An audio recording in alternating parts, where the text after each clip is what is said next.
Hello everybody, welcome to another interview of Sikh Health Network. Today we have a very special guest, but before I let him introduce himself, let me first introduce myself. Hello, my name is Sahib Singh Johal. I'm a junior at Camp Lindo High School, and I'm one of the founders of Sikh Health Network. Hi, my name is Nimr Johal, and I am the other co-founder of Sikh Health Network. Nice to see you guys. About myself, I can tell you my name is Gurinder Atwal, and I'm a dentist by profession. I also enjoy the humanitarian aspect of dentistry. My credentials are that I actually graduated from dental school in '98 at Loma Linda University. Before that, I did my basic education in India, and I graduated in '94. Then actually I went to London to do my master's in dental public health and community dentistry. And I did my research. I was part of the European Cancer Research Group to prevent cancers, actually, betel quid chewing and tobacco-related stuff for about a year and a half, actually, before moving to the United States. And then in '98, I graduated from Loma Linda University in Southern California.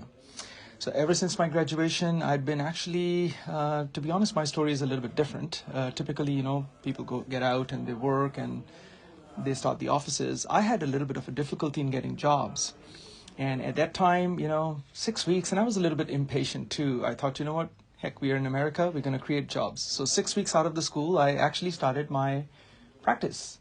And I'm very fortunate to be surrounded by some wonderful people from day one.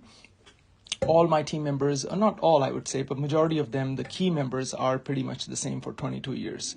So I'm very, very blessed to be surrounded by some like-minded people and those who believe in not just the business aspect of dentistry, but also service there. So after my 10 years of reasonable success in private practice, I thought about education because that's where my heart lies. So I actually joined as a faculty at the University of California in San Francisco in 2008.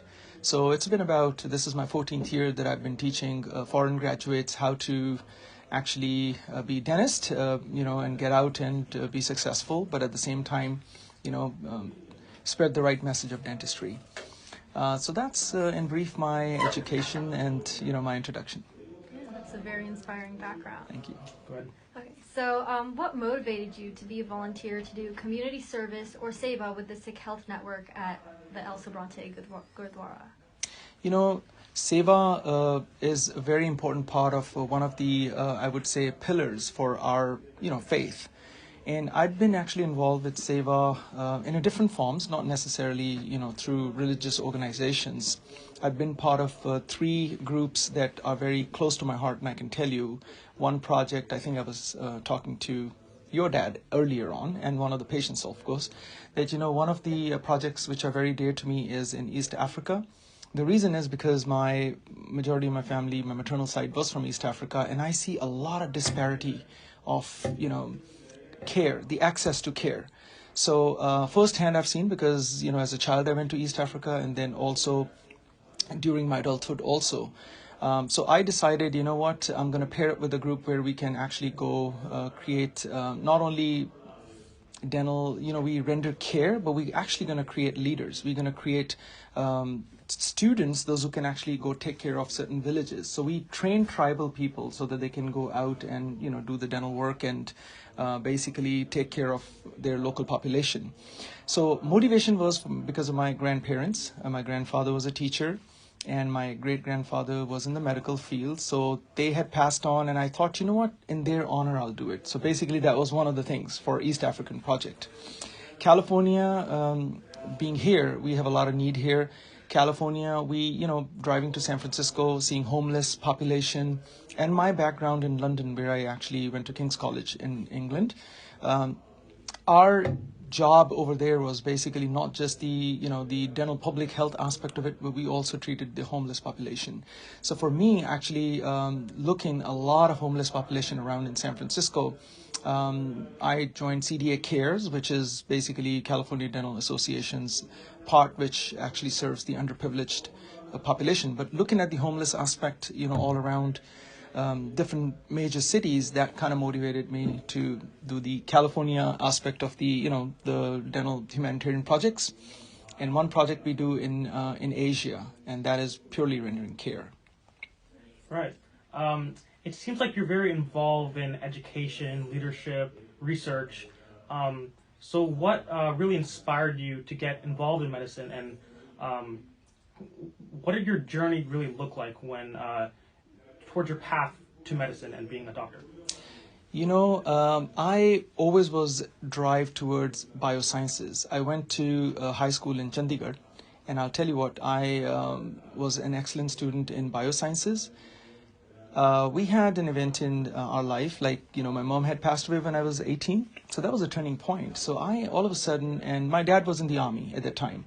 So I'd hardly spent much time with family because I'd been out of my house since the age of 9. So honestly, my grandparents kind of motivated me, and I was lost for that particular year, especially high school. You can imagine, like 18 years of age or 17 and a half, and you lose mom. So I was I gave up on things for 1 year and went off the track and, joined the Bachelor of Arts. And I thought, what, I'm going to do that. And actually, I had my admissions at Imperial College London at the time. And I thought, what, should I do the science aspect? I was very confused. So I just, I thought, I better stay with my dad in India and I better do the art part rather than go to London and pursue my, science the whole idea about getting into the science field. I was always good with my hands, and my orientation towards science subjects being in the 98th percentile. My grandparents actually motivated me to get into the medical field, actually. And dentistry was natural to me because dentistry being the art aspect of it and then relieving of pain aspect of it. So I think I caught on it a little bit better, combining the science and the art aspect. So my grandparents motivated me, and there I came to India, back from England during a short break. I was visiting them. And I got into a dental program, and then after that, it was one thing after another, and here I am. That's a really inspiring background. Thank you. I think it's really amazing how you overcame all those obstacles. So, as you look out in the next 20 years, how do you see your medical specialty evolving? Interestingly, a lot is changing. I think a lot of technology is coming into field. So in dentistry, we are already ahead in many aspects, namely like, CAD technology and all the other diagnostics that we have. We can integrate like CT scans with all these, CAD technology itself. I think it's more gearing towards that you really have to be on the top of it. But the basics remains the same. I mean, honestly, there's a lot of places in the world where very basics are not even understood. So dentistry, I think education is needed. But as far as evolving, different aspects, I think technology is paramount. I think it's we can't even keep up with it. What's coming, one thing after another. School level, I think students, I think our schools need to modify a little bit more. School where I teach actually is doing a pretty good job, but they are also under, this change that they're going to restructure, catering to the needs for now. What we're gonna do. So the curriculums are changing. It's not like the curriculums of like 30 or 40 years. But I think technology is one of the lead things in dentistry, which is very rapidly evolving and changing. Yeah, even now, today when we did the clinic, there was many teenagers and little kids helping out. And what advice would you give to those high school students and little kids who hope to become a medical professional one day and have a career in community service as well? My advice, actually, if you are going to be a doctor for the right reason. It's not just the, fame and money, and I think that follows. I mean, there are certain privileges that, they are there, you work hard and you get them. But I think you need to be a professional for the right reason. If your heart is there to serve people, and yes, business aspect is there, but, then there is a community aspect, there's a service aspect. But if you're just going to do for, a title, or you have to be immersed in anything you're doing. It's just not medicine or dentistry or engineering or any other profession. I think you have to give you 100%.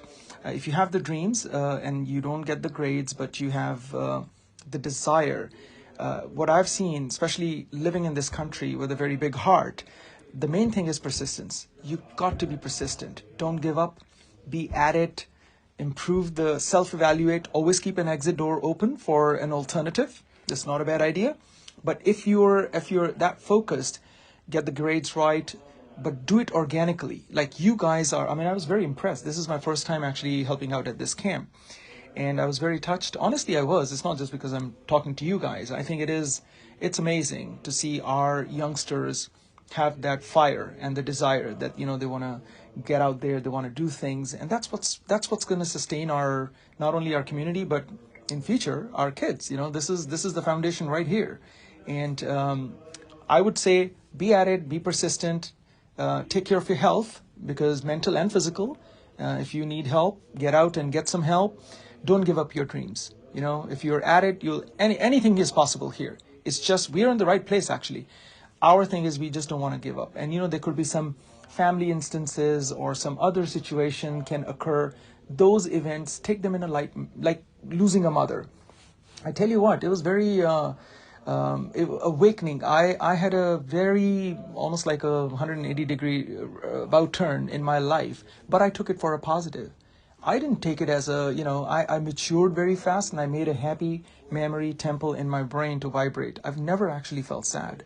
So I've celebrated her life and, you know, we moved on and the cycle is such that, you know, nothing is going to stop. So long story short, be persistent, work hard, take care of your health, enjoy, balance your time, balance your life. Balance is everything. If you have balance, you're going to have stability. And if you have stability, you're going to have peace.